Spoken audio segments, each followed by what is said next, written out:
आपके बीच में आए और अपनी बात रखें।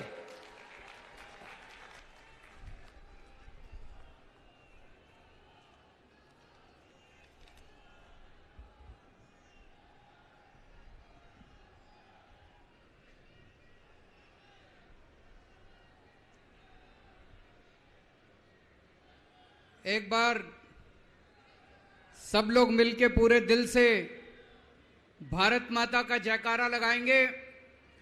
भारत माता की, भारत माता की, इनकलाब, इनकलाब, वंदे, वंदे। आज इतनी भारी संख्या में दिल्ली के कोने कोने से आए हुए मेरे प्यारे भाइयों, बहनों, माताओं, बुजुर्गों, बच्चों, आप सब लोगों को मेरा नमस्कार, सबको मेरा प्रणाम। मैं देख रहा हूं जहां तक नजर जा रही है पीछे कम से कम 1 लाख लोगों के, यहां पे 1 लाख लोग मौजूद हैं। और मैं अभी आ रहा था, कम से कम 20-25 हजार लोग सड़कों पे इस वक्त रामलीला मैदान की तरफ बढ़ रहे हैं। इतनी भारी संख्या में आज लोग यहां आए हैं। अपनी बात शुरू करने के पहले आपसे पूछना चाहता हूं, आप में से कौन कौन मुझे प्यार करते हैं? जरा हाथ खड़े करके बताओ कौन कौन प्यार करता है।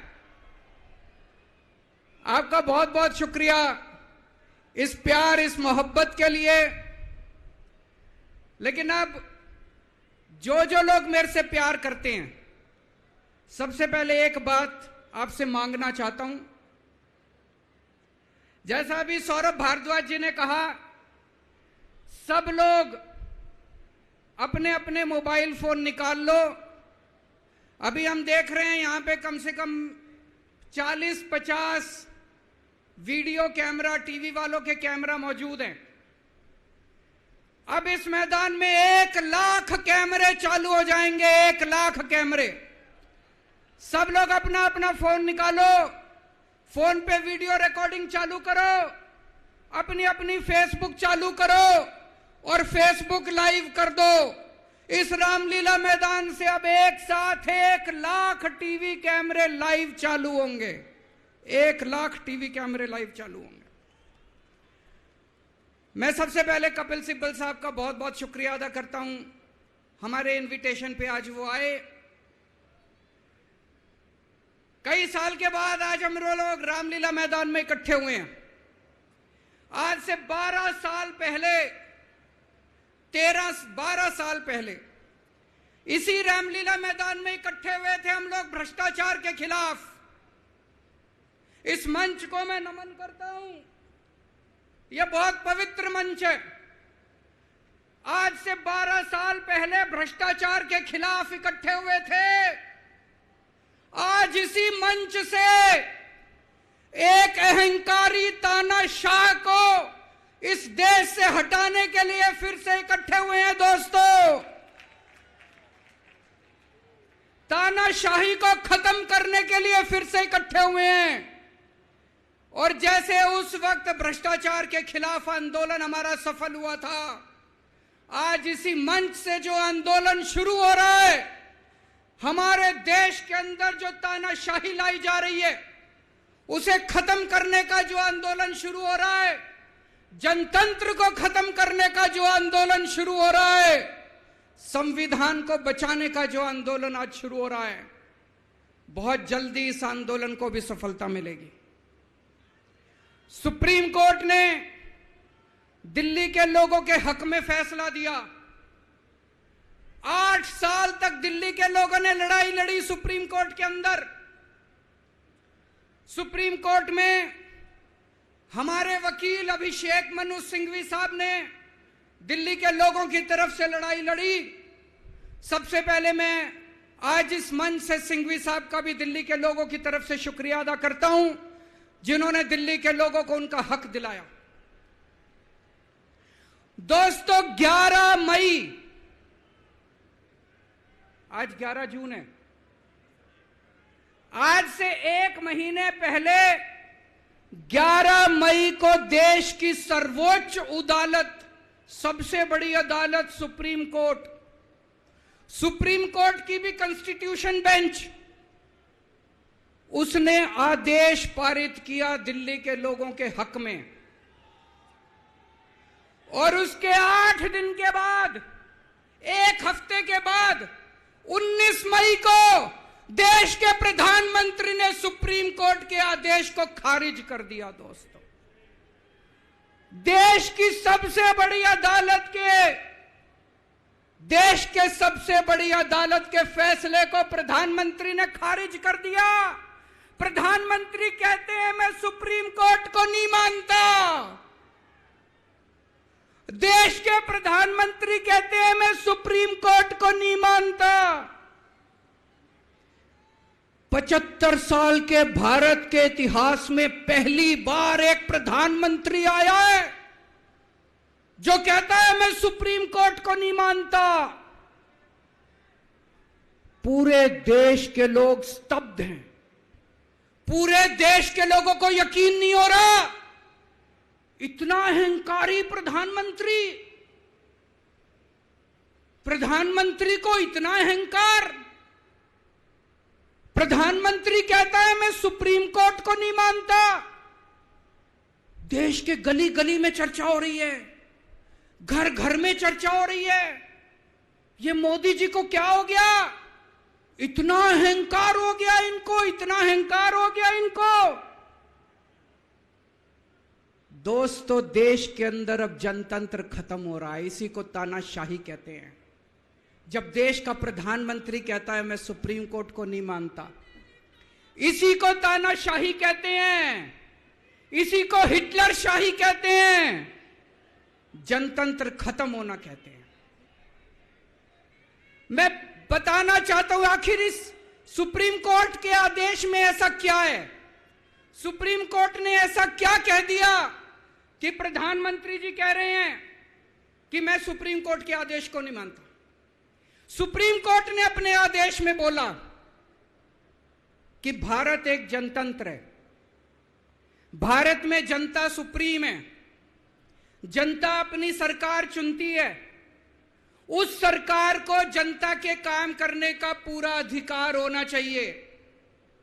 दिल्ली में भी लोग सरकार चुनते हैं, दिल्ली की सरकार को भी, जिस भी सरकार को दिल्ली के लोग चुनते हैं, चाहे इस पार्टी की सरकार हो चाहे उस पार्टी की सरकार हो, सुप्रीम कोर्ट ने कहा कि जो भी सरकार दिल्ली के लोग चुनते हैं, जनता सुप्रीम है, दिल्ली की जनता सुप्रीम है, उस सरकार को काम करने का अधिकार होना चाहिए। मैं आपसे पूछना चाहता हूं, क्या सुप्रीम कोर्ट ने गलत बोला? क्या प्रधानमंत्री को सुप्रीम कोर्ट का आदेश मानना चाहिए? मोदी जी कहते हैं मैं सुप्रीम कोर्ट का आदेश नहीं मानता। मोदी जी ने अध्यादेश पारित कर दिया और सुप्रीम कोर्ट के आदेश को खारिज कर दिया। मोदी जी का अध्यादेश क्या कहता है? प्रधानमंत्री जी ने यह जो अध्यादेश पारित किया, यह क्या कहता है? मोदी जी का अध्यादेश कहता है कि अब दिल्ली के अंदर जनतंत्र नहीं होगा, अब दिल्ली के अंदर तानाशाही चलेगी, अब दिल्ली के अंदर जनता सुप्रीम नहीं है, अब दिल्ली के अंदर एलजी सुप्रीम होगा। अब दिल्ली के अंदर चाहे जनता जिसको मर्जी वोट दे, चाहे जनता जिसकी मर्जी सरकार बनाए, प्रधानमंत्री जी कहते हैं सरकार तो मैं ही चलाऊंगा, मेरी तानाशाही चलेगी। अब जनता सुप्रीम नहीं है, जनता की नहीं चलेगी, जनता की सरकार की नहीं चलेगी। प्रधानमंत्री जी कहते हैं एलजी के जरिए मैं सरकार चलाऊंगा। 26 जनवरी 1950 को हमारे देश का संविधान लागू हुआ। बाबा साहब अंबेडकर ने संविधान बनाया। बाबा साहब अंबेडकर ने अपने संविधान में लिखा कि इस देश के अंदर जनतंत्र होगा, जनता सुप्रीम होगी, आज प्रधानमंत्री जी ने भारत के संविधान के परखच्चे उड़ा दिए। प्रधानमंत्री जी ने भारत का संविधान बदल दिया। प्रधानमंत्री जी कहते हैं अब जनता सुप्रीम नहीं होगी, अब एलजी सुप्रीम होगा। जनता सुप्रीम नहीं होगी, अब प्रधानमंत्री सुप्रीम होगा। प्रधानमंत्री जी कहते हैं अब दिल्ली की जनता की वोट की कोई कीमत नहीं होगी। यह तो सरासर अपमान है दिल्ली के लोगों का। प्रधानमंत्री जी कहते हैं दिल्ली की जनता जिसको मर्जी वोट दे, उस वोट की कोई कीमत नहीं है। दोस्तों, ये बीजेपी वाले रोज मेरा अपमान करते हैं, मेरे को गालियां देते हैं, गंदी गंदी गालियां देते हैं। मेरे को अपने मान और अपमान की कोई चिंता नहीं है, मैं कोई परवाह नहीं करता। मैं इनको वापस गाली नहीं देता, मेरे को गाली गलौज नहीं करनी आती, मेरे संस्कार नहीं सिखाते। मैं 24 घंटे अपने काम में व्यस्त रहता हूं, मेरे को काम से मतलब है। आप लोगों ने मेरे को इतना मौका दिया, इतनी जिम्मेदारी है, 24 घंटे काम करता हूं। ये लोग मेरे को जितनी मर्जी गाली दे लें, लेकिन इस बार इन लोगों ने आपका अपमान किया है, आपकी वोट की कीमत, आपका वोट का अपमान किया है। यह मैं बर्दाश्त नहीं कर सकता, आपके अपमान को मैं बर्दाश्त नहीं कर सकता। इसको किसी हालत में नहीं होने देंगे। दिल्ली के लोगों के वोट का जो इन्होंने अपमान किया है, मोदी जी ने तमाचा मारा है दिल्ली के लोगों को, इसको बर्दाश्त नहीं कर सकते।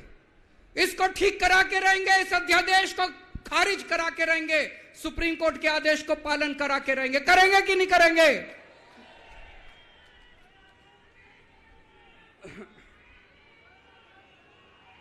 मैं पूरे देश में घूम रहा हूं, हर राज्य के अंदर गया। मैं पिछले दिनों पूरे देश के अंदर घूम रहा हूं, सारी पार्टियों के नेताओं से मिला। मैं आपको दिल्ली के लोगों को बताना चाहता हूं, देश के सारे लोग आपके साथ हैं। आप ये मत समझना आप अकेले हो, 140 करोड़ लोग आपके साथ हैं। वेस्ट बंगाल के लोग आपके साथ हैं, तमिलनाडु के लोग आपके साथ हैं, केरला के लोग आपके साथ हैं, महाराष्ट्र के लोग आपके साथ हैं, बिहार के लोग आपके साथ हैं, उत्तर प्रदेश के लोग आपके साथ हैं, मध्य प्रदेश के लोग आपके साथ हैं। 140 करोड़ लोग मिलके इस अध्यादेश का विरोध करेंगे, जनतंत्र को बचाएंगे दोस्तों। और मैं पूरे देश के लोगों को बोलना चाहता हूं, यह मत सोचना कि यह केवल दिल्ली वालों के साथ हुआ है। मुझे अंदर से पता चला यह मोदी जी का पहला वार है। ऐसा ही अध्यादेश, जो अध्यादेश आज दिल्ली में पारित किया गया, जिस अध्यादेश के जरिए दिल्ली वालों की ताकत खत्म कर दी गई, इस अध्यादेश के जरिए, जिस अध्यादेश के जरिए दिल्ली के अंदर आज तानाशाही लागू की जा रही है, कल यही अध्यादेश राजस्थान के लिए लाया जाएगा, कल यही अध्यादेश पंजाब के लिए लाया जाएगा, कल यही अध्यादेश मध्य प्रदेश के लिए लाया जाएगा, कल यही अध्यादेश महाराष्ट्र के लिए लाया जाएगा। इसे अभी रोकना पड़ेगा, सबको मिलकर अभी रोकना पड़ेगा दोस्तों।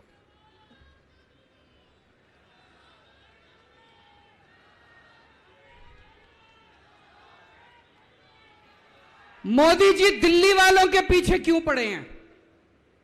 दिल्ली वालों के पीछे क्यों पड़े हैं मोदी जी? 2015 में दिल्ली के लोगों ने 7 एमपी की सीट मोदी जी को जिता दी, मोदी जी को प्रधानमंत्री बनाया और मोदी जी को कहा आप देश संभालो। और दिल्ली में 70 में से 3 सीट बीजेपी को दी, 3 सीट, 67 सीट आम आदमी पार्टी को दी। और दिल्ली के लोगों ने कहा केजरीवाल जी आप दिल्ली संभालो। बीजेपी को 3 सीट देने का क्या मतलब? दिल्ली के लोगों ने अपनी आंखें लाल करके मोदी जी की तरफ देखा और बोला आप देश संभालो, खबरदार दिल्ली की तरफ आंख उठा के देखी तो। बोला कि नहीं बोला? 2020 में फिर से दिल्ली के लोगों ने 7 एमपी की सीट मोदी जी को दी, बोले आप देश संभालो। आम आदमी पार्टी को 70 में से 62 सीट दी, बोले केजरीवाल जी आप दिल्ली संभालो। फिर से दिल्ली के लोगों ने आंखें लाल करके मोदी जी को कहा, आप देश संभालो, दिल्ली की तरफ आंख उठा के मत देखना। लेकिन प्रधानमंत्री जी से देश तो संभल नहीं रहा, देश का तो बेड़ा गर्क कर दिया। रोज उठते हैं और दिल्ली वालों के काम रोक देते हैं, रोज उठते हैं और दिल्ली वालों के काम। मैं स्कूल बनवाता हूं, मोदी जी कहते हैं मैं तेरे स्कूल नहीं बनने दूंगा। मैं अस्पताल बनवाता हूं, मोदी जी कहते हैं तेरे अस्पताल नहीं बनने दूंगा। मैं मोहल्ला क्लिनिक बनाता हूं, मेरे मोहल्ला क्लिनिक तोड़वा दिए मोदी जी ने। पिछले साल प्रधानमंत्री जी ने दिल्ली के अस्पतालों में दवाइयां बंद करा दी। मैं सीसीटीवी कैमरे लगवाता हूं, प्रधानमंत्री जी एलजी को कह के सीसीटीवी कैमरे नहीं लगने देते। पिछले साल मोहल्ला क्लिनिक के अंदर इन्होंने गरीबों के टेस्ट बंद करवा दिए। दोस्तों, मैंने दिल्ली के लोगों के लिए योगा क्लासेस शुरू की, प्रधानमंत्री जी ने योगा क्लासेस बंद करवा दी। प्रधानमंत्री जी से मैं कहना चाहता हूं, आप देश संभालो ना, आपसे देश तो संभल नहीं रहा। देश का बेड़ा गर्क कर दिया आपने। चारों तरफ इतनी महंगाई हो रही है, पेट्रोल 100 रुपए लीटर पहुंच गया, डीजल 90 रुपए लीटर पहुंच गया, दूध महंगा हो गया, सब्जियां महंगी हो गई, एलपीजी का सिलेंडर 1000 रुपए के ऊपर हो गया। इनको समझ ही नहीं आ रहा महंगाई कैसे, इनको चौथी पास राजा को समझ ही नहीं आ रहा कि देश कैसे संभाले। एक दिन कहते हैं 2000 का नोट आएगा, 5 साल बाद कहते हैं 2000 का नोट जाएगा। अरे इनको समझ ही नहीं है। आप लोगों ने कोई समझदार प्रधानमंत्री बनाया होता, कम से कम ये तो बता देगा 2000 का नोट आएगा कि जाएगा। चारों तरफ बेरोजगारी फैली हुई है, इनको समझ ही नहीं आ रहा बेरोजगारी कैसे दूर करें। चारों तरफ भ्रष्टाचार फैला हुआ है, इनको समझ ही नहीं आ रहा भ्रष्टाचार दूर कैसे करें। जीएसटी की वजह से व्यापारियों का बेड़ा गर्क हुआ पड़ा है, इनको समझ ही नहीं आ रहा जीएसटी को कैसे ठीक करें। पूरे देश का रेलवे में मेरी आप लोगों से गुजारिश है, एक टेस्ट करके देखना। कोई second class AC, third AC, second class की टिकट खरीद लेना, सेकंड क्लास स्लीपर की। एक बारी रेल में जाके देखो इन्होंने रेलवे का क्या हाल कर दिया। पूरी रेलवे का बेड़ा गर्क कर दिया। अच्छा खासा चलता हुआ रेलवे इन्होंने बेड़ा गर्क कर दिया इन लोगों ने। 2002 में प्रधानमंत्री जी गुजरात के मुख्यमंत्री बने, 12 साल गुजरात के मुख्यमंत्री रहे। पिछले 9 साल से देश के प्रधानमंत्री हैं। 21 साल हो गए मोदी जी को राज करते करते, 21 साल। 2015 में मैं दिल्ली का मुख्यमंत्री बना, मेरे को 8 साल हो गए दिल्ली पे राज करते करते। आज मैं चैलेंज करता हूं और देश की जनता को अपील करता हूं, मोदी जी के 21 साल, मेरे 8 साल, दोनों के देख लो किसने ज्यादा काम किया। केजरीवाल ने ज्यादा काम करा, केजरीवाल ने 8 साल में ज्यादा काम करा कि मोदी जी ने 21 साल में ज्यादा काम करा। अरे इनसे काम तो होता नहीं है। देश के अंदर जो अच्छा काम करता है उसको रोकने की कोशिश करते हैं। ये आज दिल्ली के सारे अच्छे काम रोकना चाहते हैं। मोदी जी के पास तो फुल पावर थी 21 साल, मेरे को तो इन्होंने काम भी नहीं करने दिए, हर काम में टांग अड़ाया। फिर भी मेरे 8 साल उठा के देख लो, कितने स्कूल बनवा दिए, कितने अस्पताल बनवा दिए, लोगों का इलाज मुफ्त कर दिया, लोगों के बच्चों को पढ़ाई दे रहे हैं अच्छी, बिजली मुफ्त कर दी। मैंने बिजली मुफ्त करी। मोदी जी कह रहे हैं फ्री की रेवड़ी बांट रहा है। अरे गरीबों के हाथ में अगर 4 रेवड़ी रख दी तो कौन सा बुरा हो गया। मोदी जी आपने तो रेवड़ी नहीं, पूरा का पूरा रेवड़ा उठा के अपने दोस्त को दे दिया। पूरा का पूरा देश उठा के अपने दोस्त को दे दिया। पूरा की पूरी केंद्र सरकार उठा के अपने दोस्त को फ्री में दे दी। मैंने तो 4-4 रेवड़ी रखी थी एक एक हाथ में, गरीबों के हाथ में। आपने तो रेवड़ा ही उठा के दे दिया सारा का सारा। अब लोग प्रधानमंत्री जी से पूछने लगे हैं कि केजरीवाल ने इतने स्कूल बना दिया, आपने क्या किया? उनके पास कोई जवाब नहीं है। अभी पिछले साल मैं गुजरात का चुनाव लड़ने गया, वहां पे हर आदमी, गुजरात के हर आदमी के मुंह पे था, अरविंद जी आपने स्कूल इतने अच्छे कर दिए, आपने दिल्ली में स्कूल बच्चों की शिक्षा इतनी अच्छी कर दी। तो एक दिन प्रधानमंत्री जी ने सोचा कि मैं भी जाके स्कूल में फोटो खिंचवाऊंगा। पूरे गुजरात में ढूंढने से उनको एक स्कूल नहीं मिला जिसमें मोदी जी फोटो खिंचवा ले। एक स्कूल, 30 साल से गुजरात में बीजेपी की सरकार है, एक स्कूल नहीं मिला। इनको एक स्टूडियो के अंदर टेंट लगा के एक क्लास, फर्जी क्लास बनानी पड़ी। 10 बच्चे बुलाए, डेस्क लगाए, वहां पे मोदी जी एक बच्चे के साथ बैठे और उन्होंने फोटो खिंचवाई। अब लोग प्रधानमंत्री जी से पूछने लगे हैं कि केजरीवाल ने इतना काम कर दिया, आपका काम कहां है? तो अब मोदी जी ने तय किया मैं केजरीवाल को काम नहीं करने दूंगा। उन्होंने मनीष सिसोदिया को उठा के जेल में डाल दिया। उनको लगा मनीष सिसोदिया को जेल में डालने से शिक्षा के काम रुक जाएंगे। उन्होंने सतिंदर जैन को उठा के जेल में डाल दिया। उनको लगा सतिंदर जैन को जेल में डालने से मोहल्ला क्लिनिक बंद हो जाएंगे, अस्पताल बंद हो जाएंगे। मैं प्रधानमंत्री जी को बोलना चाहता हूं, हमारे पास एक मनीष सिसोदिया नहीं है, हमारे पास 100 मनीष सिसोदिया हैं। हमारे पास एक सतिंदर जैन नहीं है, हमारे पास 100 सतिंदर जैन है। आप एक को जेल में डालोगे, हमारा दूसरा आ जाएगा काम करने के लिए, काम नहीं रुकेगा दोस्त। जब इनको जेल में डालने से काम नहीं चला तो अब ये ऑर्डिनेंस लेके आए हैं और ऑर्डिनेंस से ये सारा काम रोकना चाहते हैं दोस्तों। आज दिल्ली के लोग मुसीबत में हैं। दिल्ली के लोगों के ऊपर यह अध्यादेश थोपा जा रहा है। आपने पिछली बार 7 MP को वोट दिया था, कहां है वो सातों के सातों? अपने घर में दुबक के बैठे हैं। वो बीजेपी के गुलाम है, वो आपके नहीं है, आपके सगे नहीं है, वो बीजेपी के गुलाम है। आपको कल को मुसीबत आती है तो केवल आपका बेटा, आपका भाई केजरीवाल आपके साथ खड़ा है, वो कभी खड़े नहीं होंगे दोस्तों।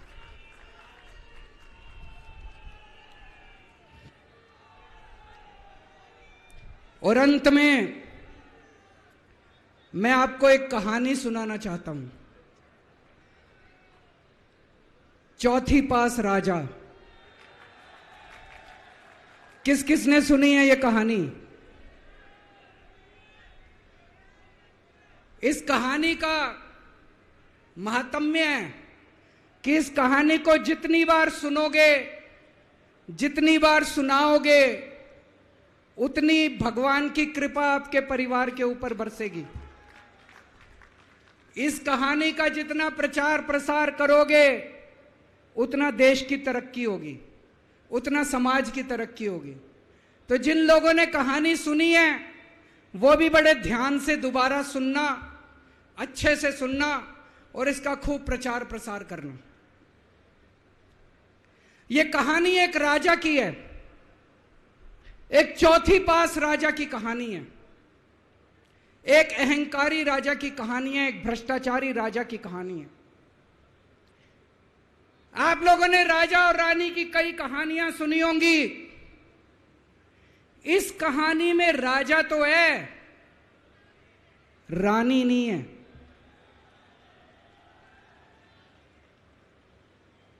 तो एक महान देश था, कई हजार साल पुराना देश। उस देश के एक गांव में एक बच्चा पैदा हुआ, बहुत गरीब घर में एक बच्चा पैदा हुआ। तो जैसे गांव के अंदर बच्चा पैदा होने पे ज्योतिषी आते हैं, ज्योतिषी आके बच्चे का भविष्य बताते हैं, ऐसे गांव का ज्योतिषी आया, उसने बच्चे की कुंडली देखी और बच्चे की मां को बोला कि माई, तेरा बेटा बड़ा होके बहुत बड़ा सम्राट बनेगा। माई को समझ नहीं आया, मैं इतनी गरीब, मेरा परिवार इतना गरीब, मेरा बेटा सम्राट कैसे बनेगा। खैर, बच्चा धीरे धीरे बड़ा होने लगा। गांव के सरकारी स्कूल में उसका एडमिशन करा दिया। उसका पढ़ने लिखने में मन नहीं लगता था। पढ़ते पढ़ते, क्लास करते करते चौथी में आके उसने नाम कटवा लिया। उसका पढ़ाई लिखाई में मन नहीं लगता था। बगल में, गांव के बगल में एक रेलवे स्टेशन था। घर में बहुत गरीबी थी। वो बच्चा वहां स्टेशन पे जाके चाय बेचने लगा।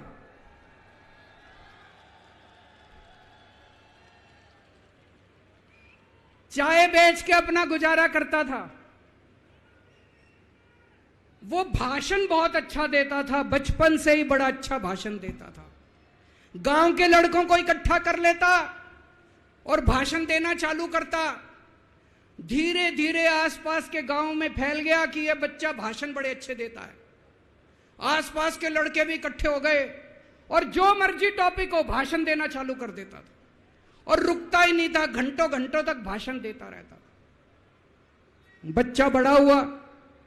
ज्योतिषी ने कहा था, बड़ा होके बच्चा उस महान देश का सम्राट बन गया। लेकिन राजा तो अनपढ़ था, उसे तो कुछ आता नहीं था। अफसर आते, उस अनपढ़ राजा से जहां मर्जी साइन करा लेते, जहां मर्जी जो मर्जी साइन करा लेते। वो राजा अनपढ़ था, उसे लगता था मैं अगर अफसरों से पूछूंगा तो मेरी कमजोरी सबके सामने प्रकट हो जाएगी। अफसरों को लगेगा मेरे को कुछ आता नहीं है। अफसर जो मर्जी लेके आते थे वहां साइन कर देता था। वो धीरे धीरे पूरे देश के अंदर फैल गया कि राजा अनपढ़ है, राजा अनपढ़ है। राजा को बड़ा बुरा लगने लगा।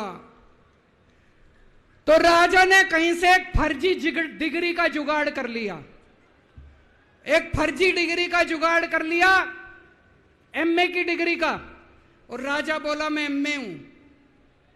पर सच्चाई तो पूरे देश को पता थी, राजा तो अनपढ़ था। धीरे धीरे राजा अहंकारी भी होता गया। अहंकारी राजा और ऊपर से अनपढ़। जो मर्जी उस राजा के पास जाता और राजा से कुछ भी पास करा के ले आता। एक बार कुछ लोग गए, राजा को बोले जी नोटबंदी कर दो। नोटबंदी करने से भ्रष्टाचार खत्म हो जाएगा, आतंकवाद खत्म हो जाएगा। राजा को कुछ समझ नहीं आया। राजा की खूब चमची मारी उन्होंने। राजा ने एक दिन शाम को टीवी पे आके 8 बजे नोटबंदी कर दी। पूरे देश का बेड़ा गर्क हो गया दोस्तों। लंबी लंबी बैंकों के सामने लाइनें लग गई। कई लोग मर गए, दुकानें बंद हो गई, रोजगार बंद हो गए, बड़ी बड़ी इंडस्ट्री बंद हो गई। पूरे देश का बेड़ा गर्क हो गया। फिर एक दिन कोई आके बोला जी 2000 का नोट ले आओ। राजा 2000 का नोट ले आया। 4 साल बाद कुछ लोग आके बोले जी 2000 का नोट बंद कर दो। राजा ने 2000 का नोट बंद कर दिया। राजा को अकल तो थी नहीं, बेवकूफ था, अनपढ़ था। कभी 2000 का नोट चालू करता था, कभी 2000 का नोट बंद करता था। एक बार कुछ लोग आके बोले जी ये किसानों के कानून बना दो, इस कानून से किसानों का भला होगा। राजा ने कानून बना दिए। पूरे देश के किसान सड़कों पे उतर आए। 750 किसान मर गए आंदोलन में। और 1 साल के बाद राजा को वो तीनों कानून वापस लेने पड़े।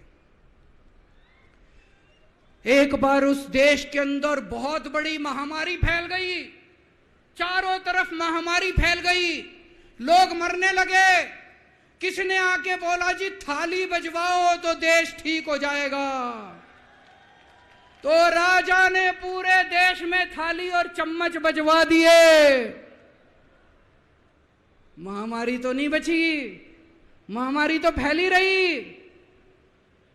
किसी ने आके कहा जी डॉक्टरों की जरूरत पड़ेगी, दवाइयों की जरूरत पड़ेगी, इंजेक्शन की जरूरत पड़ेगी, तब महामारी रुकेगी।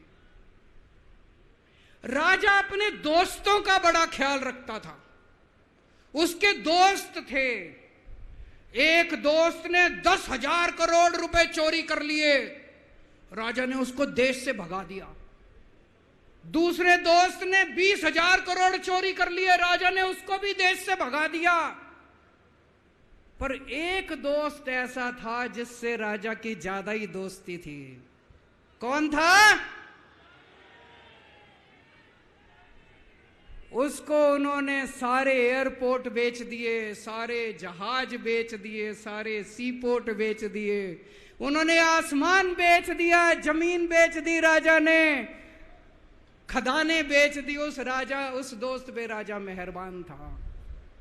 राजा का एक और दोस्त था। वो दोस्त इतना गंदा था कि उसने कुछ अंतर्राष्ट्रीय खिलाड़ी महिलाओं के साथ बदतमीजी करी, लेकिन राजा ने दोस्ती नहीं छोड़ी।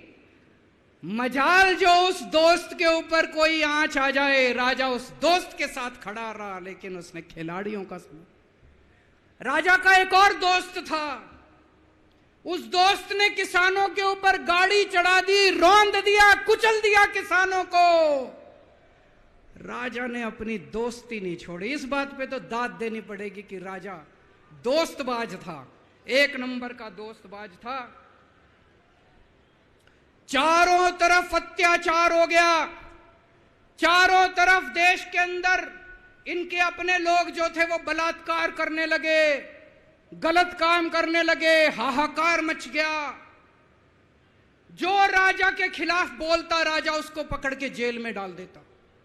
एक दिन एक पत्रकार ने कार्टून बना दिया राजा के खिलाफ, उस पत्रकार को उठा के जेल में डाल दिया। एक दिन एक किसी पत्रकार ने उनके खिलाफ कुछ लिख दिया, उसको पकड़ के जेल में डाल दिया। जो राजा के खिलाफ बोले उसका बेड़ा गर्क।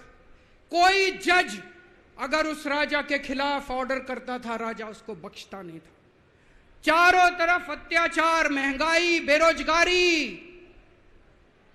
ऊपर आसमान में देवता ये सब देख रहे थे कि पृथ्वी के ऊपर कितना घनघोर अत्याचार हो रहा है।